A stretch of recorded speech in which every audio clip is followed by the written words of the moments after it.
O Salmo 2 é um dos salmos reais, ou seja, é um salmo que reflete sobre a realeza de Deus e a sua autoridade sobre as nações, especialmente no contexto da coroação de um rei. Este salmo é comumente interpretado como um texto messiânico, apontando para o reinado de Cristo, mas também pode ser lido em um contexto histórico e imediato, relacionado aos reis de Israel e ao seu relacionamento com as nações ao redor. Aqui está um estudo detalhado sobre o Salmo 2. Estrutura do Salmo 2. O Salmo 2 pode ser dividido em 4 partes principais. Versos 1-3. A rebelião das nações. Texto. Por que se enfurecem as nações e os povos imaginam coisas vãs? Os reis da terra se levantam e os príncipes conspiram juntos contra o Senhor e contra o seu ungido, dizendo: vamos romper os seus laços e sacudir de nós as suas cordas. Análise. Aqui, o salmista descreve uma revolta das nações e dos governantes contra o Senhor e o seu ungido, que é o rei ungido de Israel, e, em um contexto mais amplo, pode ser interpretado como o Messias. As cordas e laços mencionados simbolizam os mandamentos de Deus e sua autoridade, que as nações buscam quebrar. Reflexão. A humanidade, representada pelos governantes e povos, em sua tentativa de liberdade, se rebela contra a soberania divina. Essa atitude é descrita como fútil e vã, visto que não conseguem realmente se libertar da autoridade de Deus. Versos 4-6. A resposta de Deus. Texto. Aquele que se assenta nos céus se ri, o Senhor zomba deles.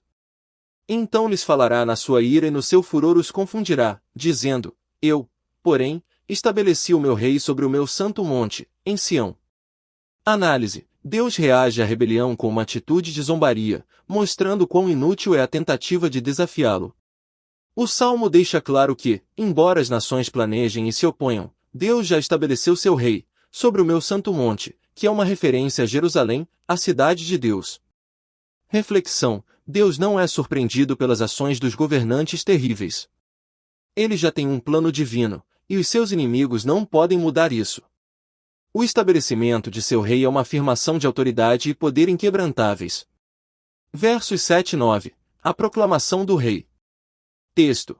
Proclamarei o decreto do Senhor, que me disse: tu és o meu filho, hoje te gerei. Pede-me, e te darei as nações por herança, e os confins da terra por tua possessão. Tu as quebrarás com vara de ferro, tu as despedaçarás como um vaso de oleiro. Análise. O rei, que é identificado como o Filho de Deus, proclama a autoridade dada a ele por Deus. A expressão hoje te gerei tem sido interpretada como uma referência à unção do rei de Israel, ou, em uma leitura messiânica, ao nascimento ou coroação do Messias. O rei tem autoridade para governar as nações, e sua vitória sobre elas é garantida. A vara de ferro simboliza o poder divino para destruir qualquer resistência. Reflexão. Esta parte do Salmo sublinha a legitimidade divina do rei e o seu domínio sobre as nações, que, por mais que tentem resistir, serão quebradas diante do poder do Senhor. A promessa de herança das nações é um símbolo da extensão do domínio do Messias sobre todo o mundo. Agora, pois, ó reis, sede prudentes, deixai-vos instruir, juízes da terra. Servi ao Senhor com temor e alegrai-vos com tremor. Beijai o filho, para que ele não se ire e pereçais no caminho, pois a sua ira se acende num momento. Bem-aventurados todos os que nele confiam. Análise. O Salmo conclui com um apelo à sabedoria, exortando os governantes a reconhecerem a autoridade do Senhor e a se submeterem ao rei ungido. A expressão beijai o filho é uma metáfora de submissão e adoração, significando que se devem reconhecer o poder e a autoridade de Deus e de seu rei. A ira de Deus é um tema recorrente em várias partes da Escritura, e aqui é apresentada como um motivo para os governantes se arrependerem e se submeterem antes que seja tarde demais. Reflexão. O Salmo encerra com uma promessa de bênção para aqueles que se submeterem à autoridade de Deus, contrastando com a advertência sobre os que se rebelam. A bem-aventurança é uma promessa de paz e proteção para os justos. Interpretação messiânica. Embora o Salmo tenha um contexto histórico relacionado à realeza de Israel, a tradição cristã o interpreta como um salmo messiânico, ou seja, como uma profecia sobre o reinado de Jesus Cristo.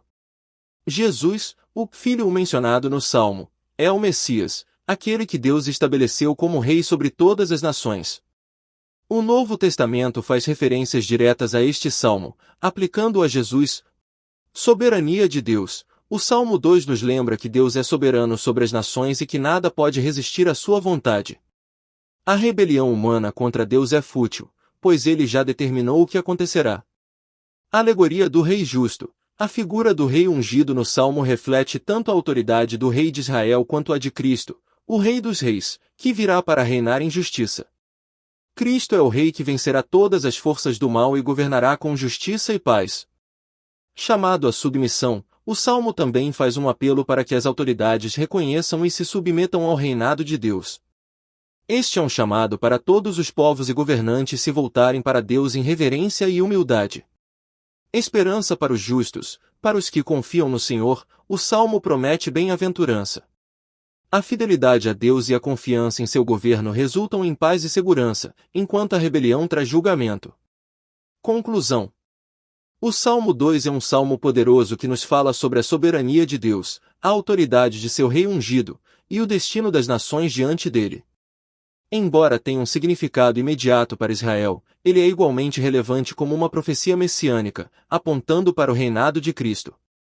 A mensagem central do Salmo é que, apesar das tentativas humanas de resistir à autoridade divina, o plano de Deus não falhará, e ele reinará sobre todas as coisas com justiça e poder.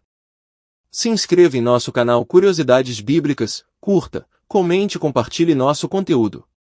Que Deus te abençoe.